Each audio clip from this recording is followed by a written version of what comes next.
Every day is season 2 is here now. Let's jump into Perrin's wolf abilities. Welcome to another scene-by-scene breakdown by Koala Sedai for season 2 of The Wheel of Time. We're in episode 1 still, and the scene we're examining today I've numbered as scene number 5. Now, this scene revolves predominantly around Perrin during episode 1. I'm doing this episode, though, as a group of scenes because I think it makes more sense to just look at Perrin's 3 scenes together, because that gives us the story thread for Perrin during this episode, rather than jumping around the way it does in the show. The television, switching the POV or point of view works really well for keeping you on the edge of your seat as a viewer. Robert Jordan used point of view switching really well in the books, especially when there was a lot of action, because it accentuates the action and the feeling of suspense even more. I think the way they have all the characters out on their own journeys in season 2 really helps give the feeling of different points of view, because that's something we really think of as being Wheel of Time. The books provide a huge, intricate story that happens much of the time inside the heads of the characters.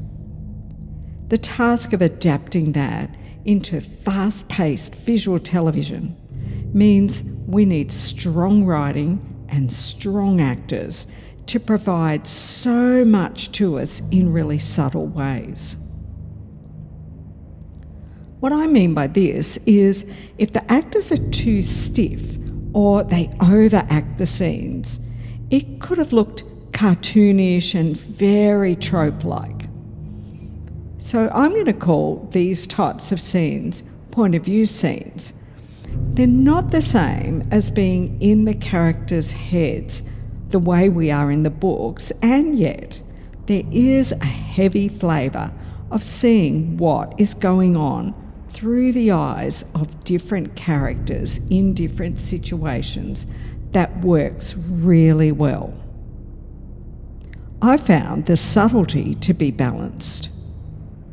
As I move through this Perrin point of view, I'll highlight some of the subtlety I found most effective, and some of it is actually in upcoming episodes. Now, one reason I feel it is so effective is that it enhances the rewatchability. Every single time I watch an episode again, I find more subtle pieces of information that add more and more detail to what is obviously going on in each scene.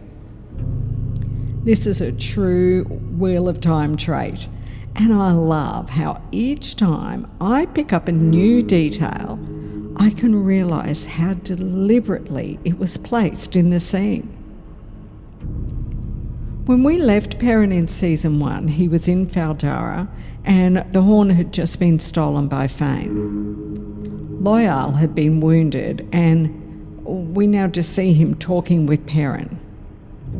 We're not filled in on how he survived, and look, I'm willing to put that aside as a season 1ism. Just like we know we have a whole bunch of Eye of the World-isms.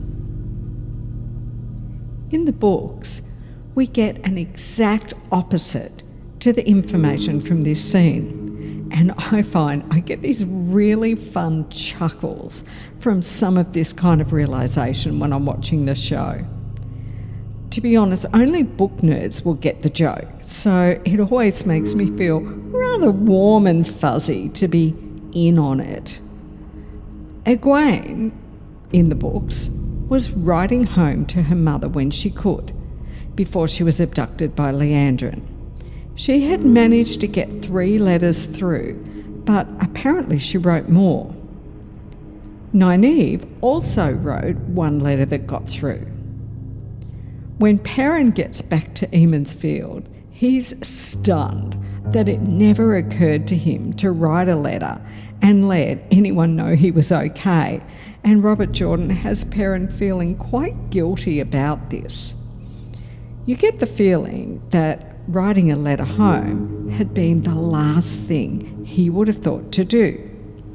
So, at this point, writing letters is just the backdrop for the conversation that comes, or is it? What is the first thing we realise?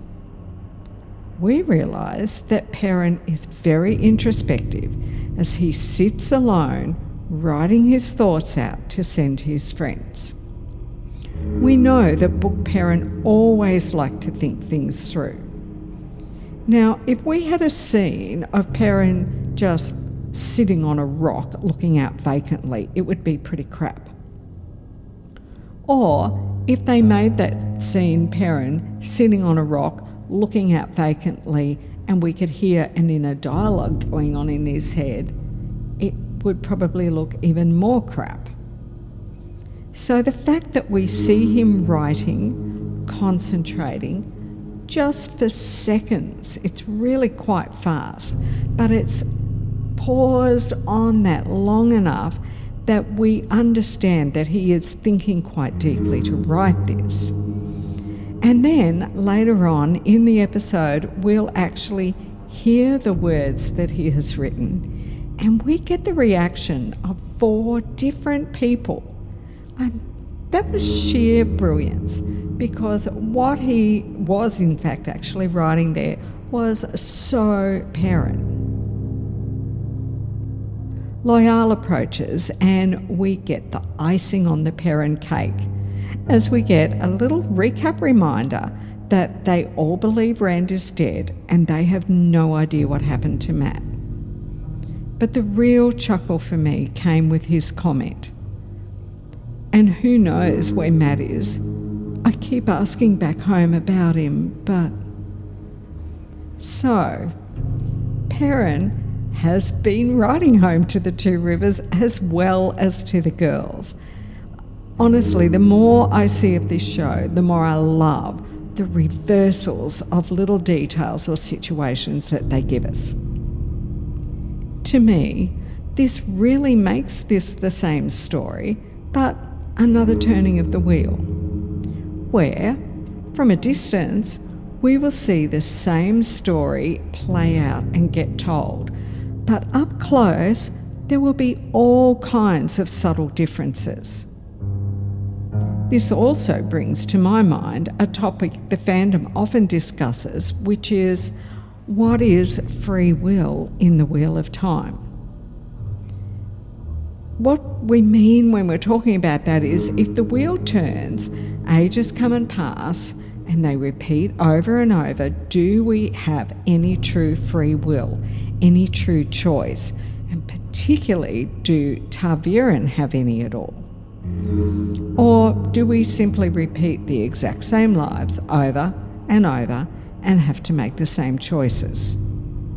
It's a really good question, and I still find myself examining all the aspects of the possible answers to that one.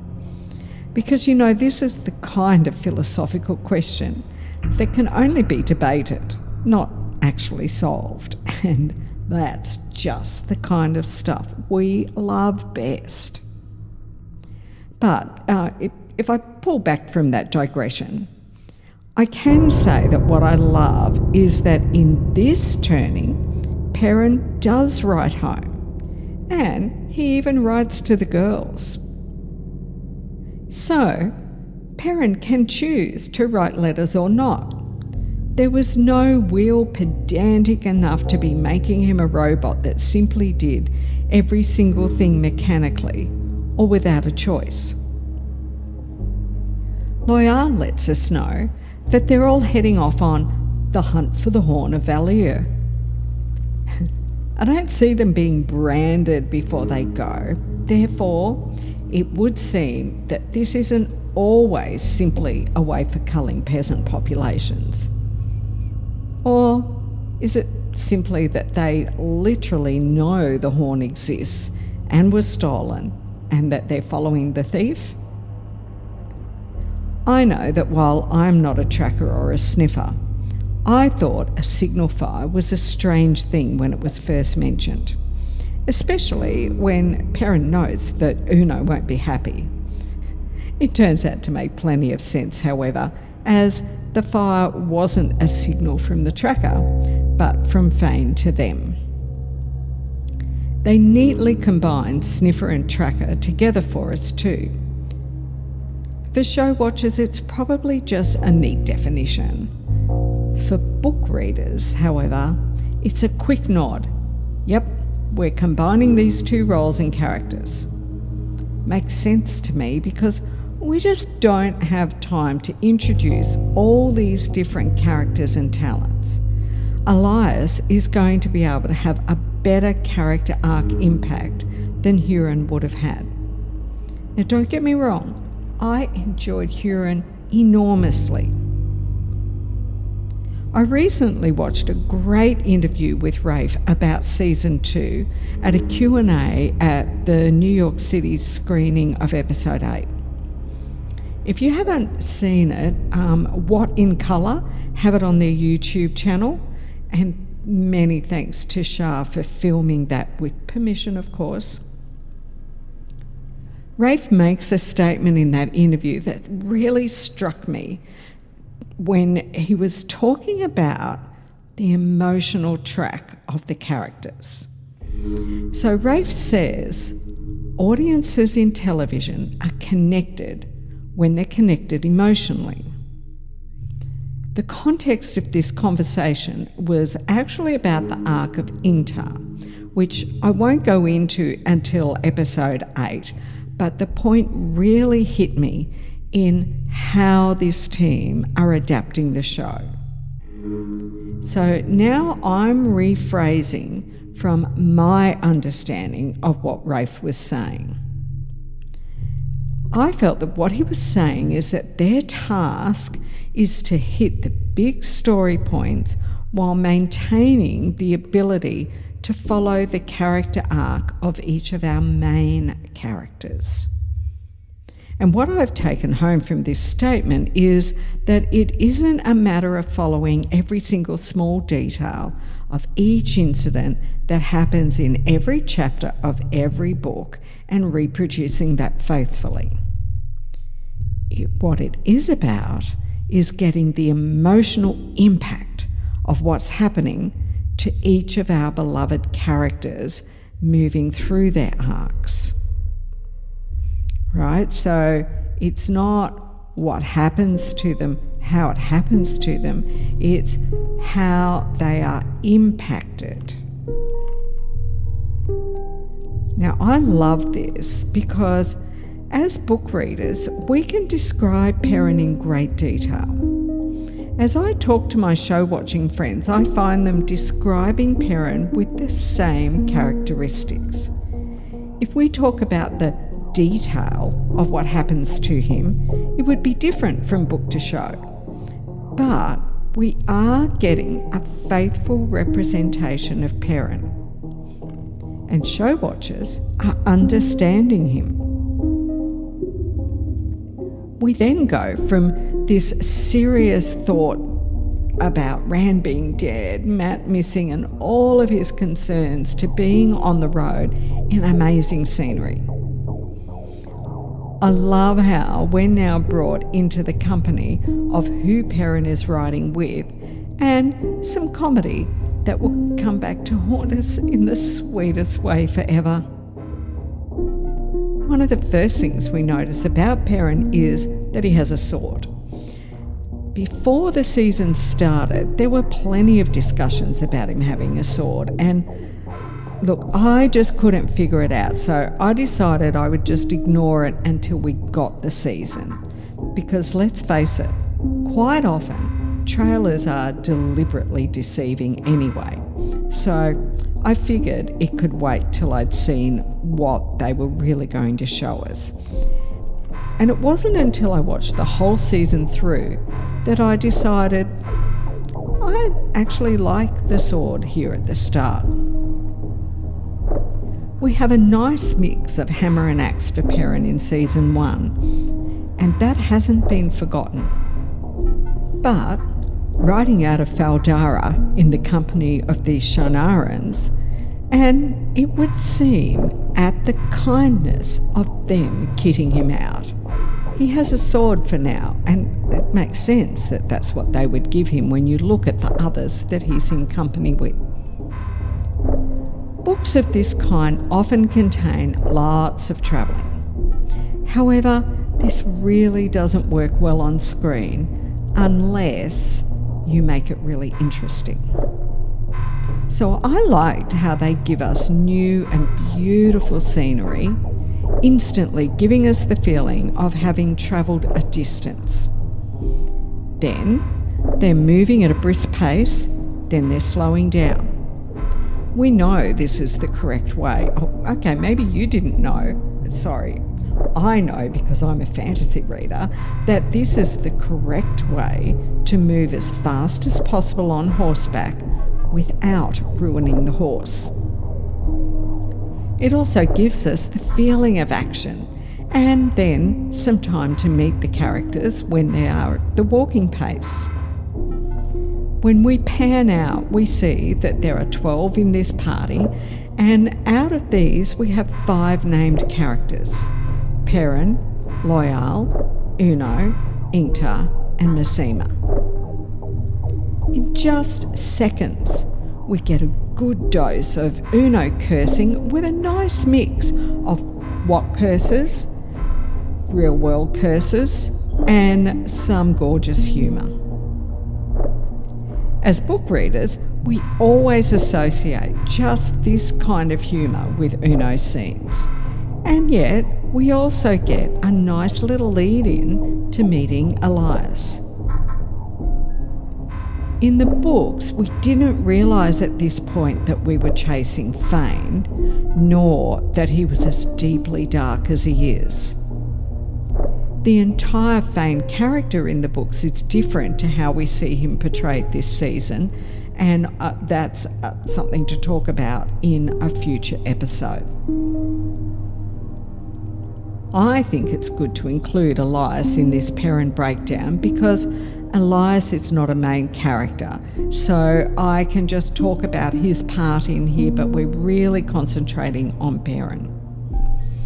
It will be good at some point for me to do a breakdown of the differences in Elias between show and book, but to be honest, that's not that important really to the entire Wheel of Time story arc. Elias really exists in the story to help us bring Perrin where he needs to get to.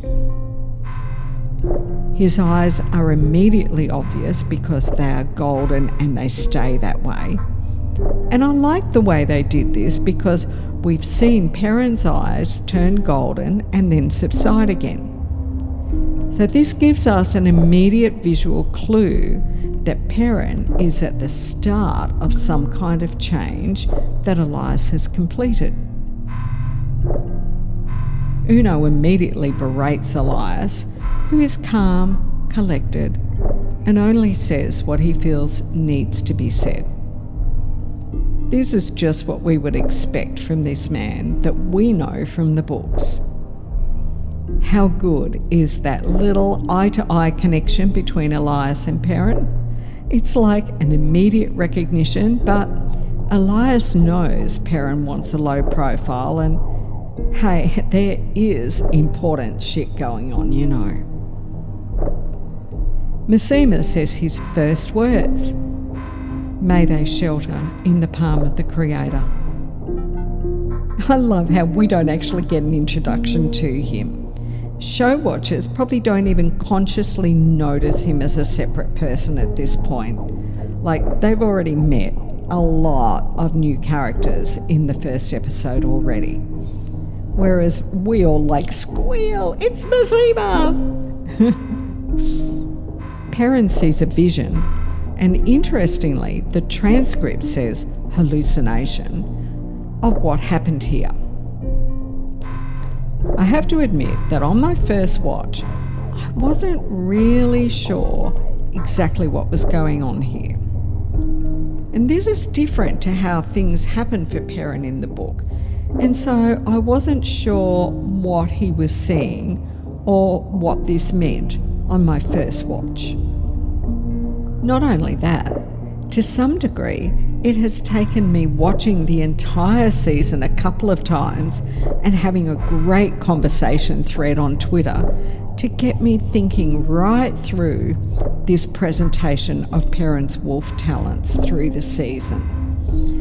At this point, I'm only going to talk about this first episode's portrayal of his wolf talents, but there'll be lots more to talk about it in coming episodes.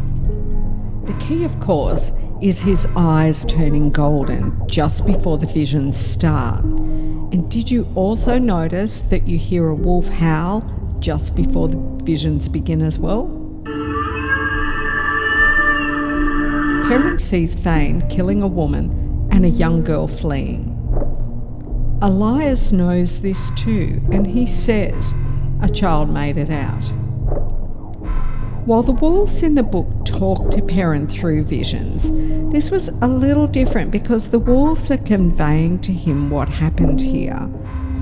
And this would seem to be telling me that they witnessed it, but I'm actually wondering if it's deeper than that. Many animals communicate through a complex trail of smells and also pheromones. I often study a lot of behaviour in koalas, for example, in relation to communication through smell. I'd like to also just note that I studied animal behaviour in some studies that I did when I first left school, and it's always been one of my deepest fascinations. Now, koalas, for example, leave all kinds of messages through the forest that only other koalas can read. Some of the messages make quite specific sense to koalas that are a part of the colony, but they only make a general kind of sense to an outsider moving through. It's almost like a colony develops their own dialect.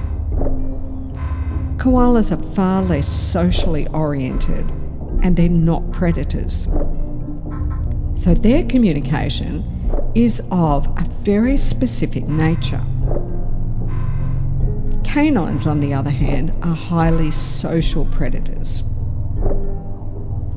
Their thought patterns and way of looking at the world around them is very different. The communication of wolves with Perrin is something I often thought about a lot when reading the books. I always wanted RJ to dive deeper into the metaphysics of their communication and even just have more scenes that showed more of this happening and how it could be used, because it's something that's of such interest to me personally. And so for this reason, I've been looking at these scenes a lot and thinking about how they have shown it to us in the show. I think that they are going to do a brilliant job of portraying Perrin and his wolfiness, or his wolf brotheriness. Need to think on that a bit more. In this scene, he's getting these visions for the first time and he's like way confused, like what the fuck? He thinks it's happening really, and he's as confused as any of us would be in this situation.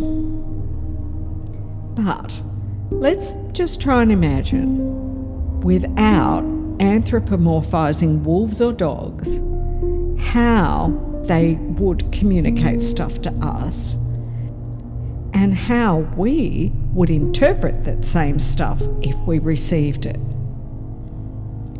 It is just as possible that because of his wolf brother Link, Perrin is able to arrive at the scene and, with a combination of his enhanced eyes, his sense of smell, and I'll talk more about that in future episodes, and his link with the pack, Perrin is putting the scene together. In much the same way as you can take a dog for a walk in the park and the dog starts going off with their nose and going through all of this stuff about what's happened before they got there, the same way as I watch a koala climb into a tree and read a whole story about what's gone on before them, it could be that this is what was happening when Perrin arrived at this scene. What has been really sitting in my mind about this is that the wolves see most two legs as looking much the same. So would the wolves have witnessed this and been able to show Perrin that kind of detail? And I'm really thinking that's not what was happening. Or would it more be that a human who possessed all of the sense capabilities of a canine could arrive at a scene like this, smell the scents, be able to identify the pheromones and interpret the pheromones, see the devastation of what's actually, physically there to see, and be able to put that together to get a vision and see what happened. I'm going to pick this thought up again later as we move through more scenes in more episodes through season 2. And I would love to talk about any of you with this more in comments below. Start talking to me on a thread in Twitter, however you want to get a hold of me, and we can talk it out. But I do think that there's a lot more depth to what they are showing us in the show that makes a lot of sense to me from what I have observed in animal behaviour before. But as usual, I run off down a fantastically interesting little path, but let's just backtrack and get back to what's actually happening here on screen. So the group follow the direction that Perrin saw that child running off towards, and they find a dead Shinaran soldier and a dead dog. Now, personally, I think there has been a little bit of cutting room floor edits here because Perrin's hands are empty when they're leaving the site of the first massacre where the woman was killed by Fane. But when they arrive at the dead Shinaran and the dog, he's got the girl's coat in his hands. So presumably then he found this on the ground somewhere between these two scenes. We also get the foundation for Shinaran Dark Friends, which makes perfect sense to us. We know that, so far as the books go, there were 2 soldiers with this group that Fane was leading, Changu and Nidaro. They are found by the group following Fane, and by the time that group find them, they have been skinned alive and are hanging in a tree. The conversation is a bit more disjointed in The Great Hunt than what we get in the show. So in the books, Ingtar simply gives the order, cut them down, bury them. We cannot be sure they were dark friends. They could have been taken prisoner. Let them know the last embrace of the mother at least. The last embrace of the mother is the practice of burying a body naked, without shroud and without coffin. In other words, returning them directly to the earth, the mother. Ingtar in the book then says over the graves, "The light shine on you and the Creator shelter you. The last embrace of the mother welcome you home." The books have some slight variations on this incantation, one being, "May you shelter in the palm of the Creator's hand, and may the last embrace of the mother welcome you home." In the books, Loyal explains this to Rand so that the readers will understand. but we already heard Massima state the beginning of this when we first saw the massacre. In the show, we now cut to another POV, but I'm going to continue on because when we jump back to here, we are really continuing this scene. They just dug the graves and put the bodies in off screen. I wish they had not shown any of this burial scene at all because we see them putting a body wrapped in a blanket into the grave. I get that we don't need to see naked bodies going into holes, but for my little need for detail accuracy, just not seeing the bodies would have been a really simple way to remain accurate. They could have done this entire scene exactly the way they did, just without seeing wrapped bodies. So instead of Loyal explaining things to Rand, Perrin directly confronts Ingtar, asking why he would bury the man who had betrayed all. Ingtar responds that all men deserve a proper burial. Perrin has made the link between Fane being led into Faldara by this soldier, which is a fair assumption since we know he was travelling with Fane. Perrin compares Ingtar to Uno, stating that Uno would have left him, but Ingtar asks why bestowing a small mercy bothers Perrin. There are a few key differences here. While the soldier was dead, he had actually died attacking the child as her dog defended her. I'm still not quite sure, did she then get away completely? And are you all as sure as I am that these were Tinkers? Oh, fuck, I hate Tinker killers. Okay, but by having these differences, we can take the conversation deeper by not just talking about should we give burial rites to a dark friend. We can go into the pain Perrin is going through and his building fury at Fane for bringing the Trollocs to his home. Of course, this goes right through to him killing his wife. Last season, Perrin's grief, I feel, was not quite so personal. I loved his conversations with Ela, and he began to examine the concept of violence in general. Now we go to the next level as they discuss anger and revenge. Isn't it extraordinary that Perrin is having this conversation where Ingtar sounds so reasonable, so calm, and as book readers we know who Ingtar is. It's a great juxtaposition to have Perrin, who's from a tiny, peaceful village. He has suffered one tragedy and can't get past it. Ingtar, on the other hand, is from the wild and dangerous borderlands. They never know true peace, and they face death and danger almost daily. Dealing with these things is a way of life. So instead of the books having Perrin go around and around this and so many other things all in his head, we get to hear him have a frank conversation. He has a rage building inside him, and it scares the fuck out of him. He says that he's afraid that when he finally comes face to face with Fane, he won't be able to stop himself from killing him violently.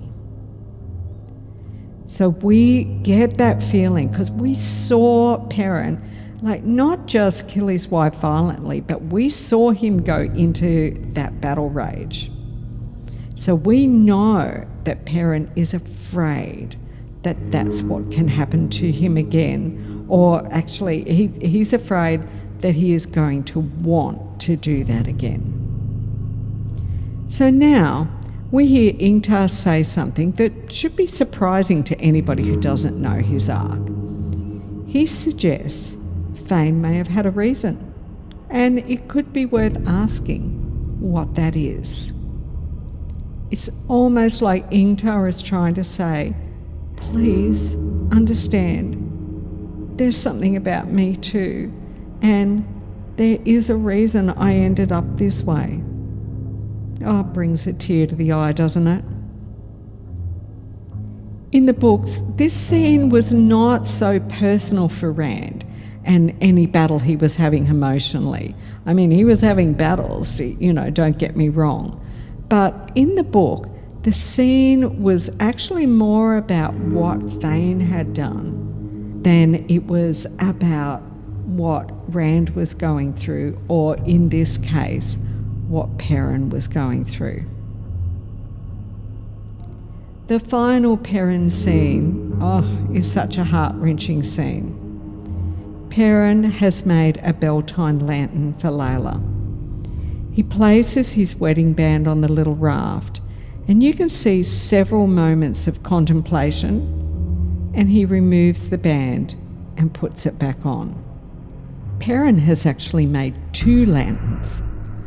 I can only speculate here that there really is a backstory to the lantern that he made with Layla last spell time. Now, lots of speculation still goes on throughout the fandom, and my gut feeling is that they lost a baby. It makes this scene doubly heartbreaking and brings so much into it and into Perrin that so many can relate to. It's interesting because I'm physically a very small person. Reading the books, I always understood Perrin's internal struggles on being so big he might hurt people. Well, kind of. And yet, in truth, this wasn't his issue. His issue was the rage he carried inside him that just broke out of him when in battle. Rage is often the result of repressing feelings. Without going into the fridging conversation again, if you want to hear my thoughts on that, please see my breakdown of Season 1, Episode 1. I think that the things Perrin is grappling with are relatable to a wide range of people who are watching these scenes, because we've got loss on so many levels, and how you deal with moving forward into life after those losses. Perrin is obviously feeling the grief deeply, particularly because this is the first anniversary of her death. Having lost my own husband, I can tell you the first anniversary of that death, I cannot put it into actual words, but it is absolutely soul-ripping because you are still going through it with such an amount of PTSD. So it's really, that scene, I just loved that scene because I could feel what he was feeling just by the facial acting he was doing. Grief is such a deeply personal thing. So when, or even if, to remove a wedding band for good, it's such an emotional decision, and there are no rights or wrongs. You could see that in one way Perrin felt that maybe it's something he should be doing. On the one hand, I'm so glad that he put it back on for his sake, because he obviously didn't feel ready to do that yet. Because sending that ring down the river is something you can't undo, whereas he can always still choose to do something else with that ring later. However, that ring was obviously identifying as Two Rivers workmanship, and it's going to be a part of bringing a lot of shit into play next season. So maybe getting rid of it would have changed some things, but then maybe it wouldn't have really changed that much at all.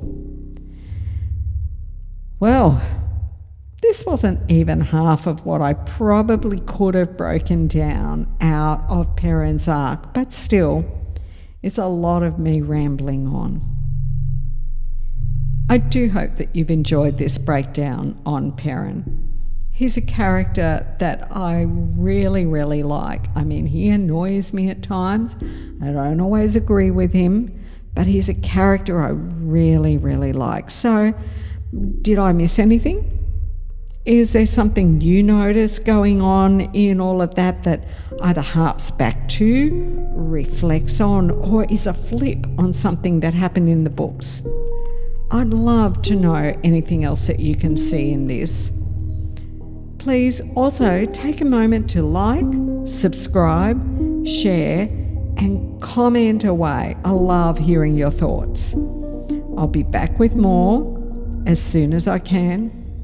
I'm Koala Sedai, and I am loving the Wheel of Time.